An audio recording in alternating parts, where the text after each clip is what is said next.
Sometimes people will buy something if they want it, whether they need it or not. And sometimes people will not buy something they need, even though they really need it or somebody thinks they need it.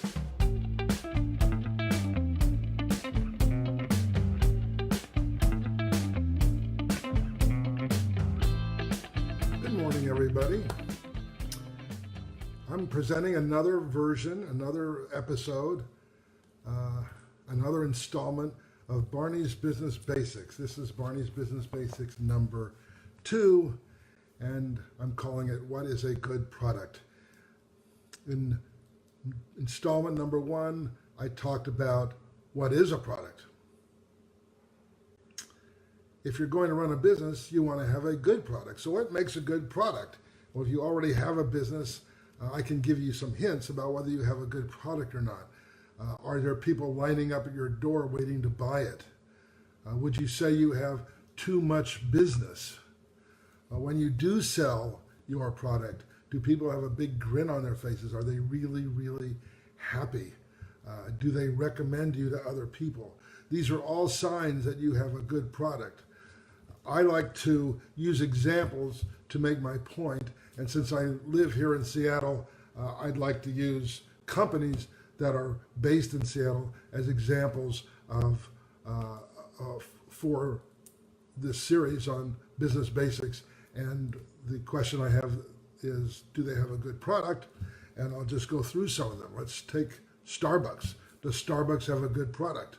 I think you would say the answer is yes. Costco, another local company, do they have a good product? Boeing, Amazon, Microsoft, Nordstrom's. These are all local companies here in Seattle, and they all have products. Are their products good products? Well, one would probably say yes, because they're very, very successful companies. These are companies that are selling a lot of what they have to sell to thousands, hundreds of thousands, or millions of happy customers. So I think you'd have to say they have a good product. So let's see if we can read the tea leaves and figure out what about products make a product a good product.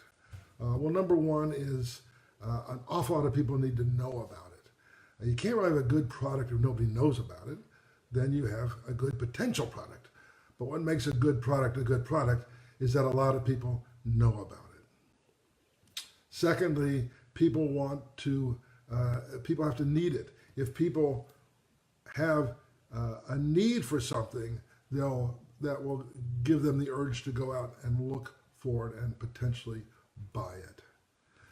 After needing it, another thing you look for in a good product is, do people want it? There's a difference between needing something and wanting something. I know I need to, we'll say, go to the doctor, but do I want to go to the doctor? No, I do anyway. But the want is something more than the need. Sometimes people will buy something if they want it, whether they need it or not.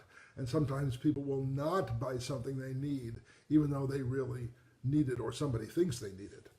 So there needs to be a need and a want. And then the last thing in my mind for making a successful product is, does the customer love it?